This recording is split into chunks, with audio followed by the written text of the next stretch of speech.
आज मैं तो अपने कुछ दोस्तों के साथ मुलाकात करने आया यहाँ पे। मैं कहीं और जा रहा हूँ और ख़ासकर इन दिनों मूड भी थोड़ा ठीक नहीं है। जिस तरह से देश में कुछ परिस्थितियों ने करवट लिया है कि पहले किसानों पे मुसीबत, फसलों पे मुसीबत, फसल बर्बाद हुए, किसानों ने आत्महत्या की, फिर दिल्ली की नाक के नीचे एक किसान की आत्महत्या या हत्या या हादसा, वो तो इंक्वायरी का विषय है।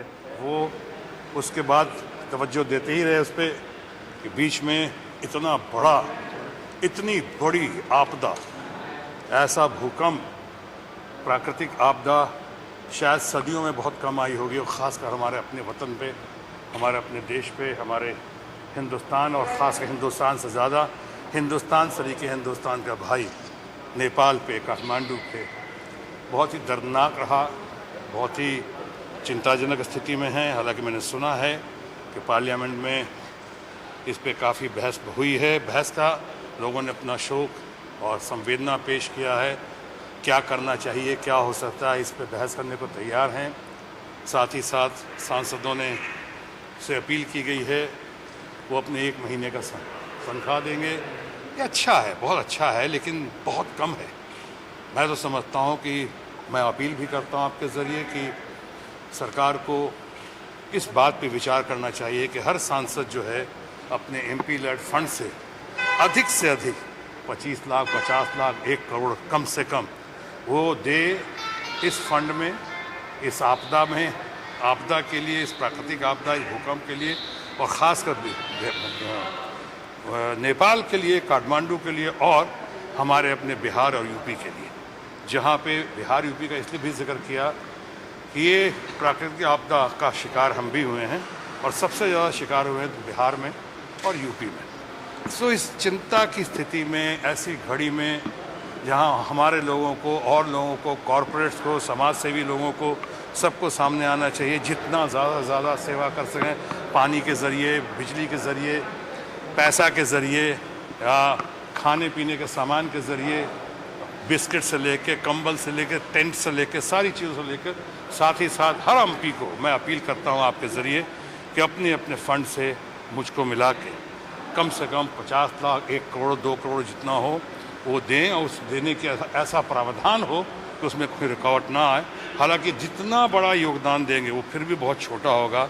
आपदा इतनी बड़ी हुई है, लेकिन फिर भी बूंद बूंद से सागर बनता है। हमारी कोशिश है, जो हमारे आदरणीय प्रधानमंत्री ने कहा है कि हम एक नेपाल के लोगों का, या एक इंसान जो सफ़र करके, जिन्होंने सफ़र किया है, उनके हम आंसू पूछेंगे। शायद हम उनकी इस बात को, उनके कमिटमेंट को, उनके स्टेटमेंट को हम सार्थक कर पाएंगे अपनी भरपूर यथाशक्ति और यथाभक्ति कोशिश से। सर, बॉलीवुड से क्या अपील करना चाहेंगे, क्योंकि बॉलीवुड हमेशा जब ऐसे कुछ नेचुरल डिजास्टर होता है तो बॉलीवुड ओपन अप सपोर्ट करता है। बॉलीवुड से क्या अपील करेंगे? देखिए, पहली बात तो तथाकथित बॉलीवुड जो है, सो कॉल बॉलीवुड, उसको, वो भी हमारा समाज का हिस्सा है। इसलिए मैंने कहा समाज को, सरकार को, सबको इस घड़ी में सब कुछ भूल के एक गुट और एकजुट होकर यथाशक्ति, यथाभक्ति, जितना हो सके, कैश में, काइंड में, मेडिकल हेल्प में, है ना, जैसे टेंट्स का मामला हो, रहने के मामले में, रहने की सुविधाओं के मामले में, उनके लिए पानी का मामला हो, कि खाने का मामला हो, उनको स्थापित करने का मामला हो, विस्थापित लोगों को, इन सारे मामलों में हम सबको आगे आना चाहिए।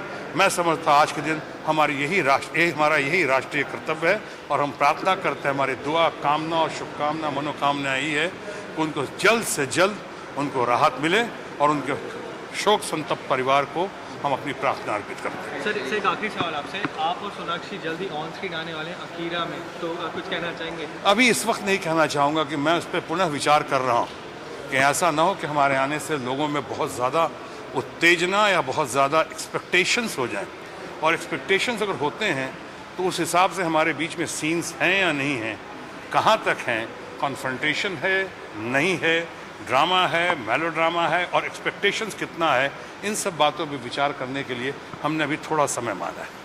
धन्यवाद।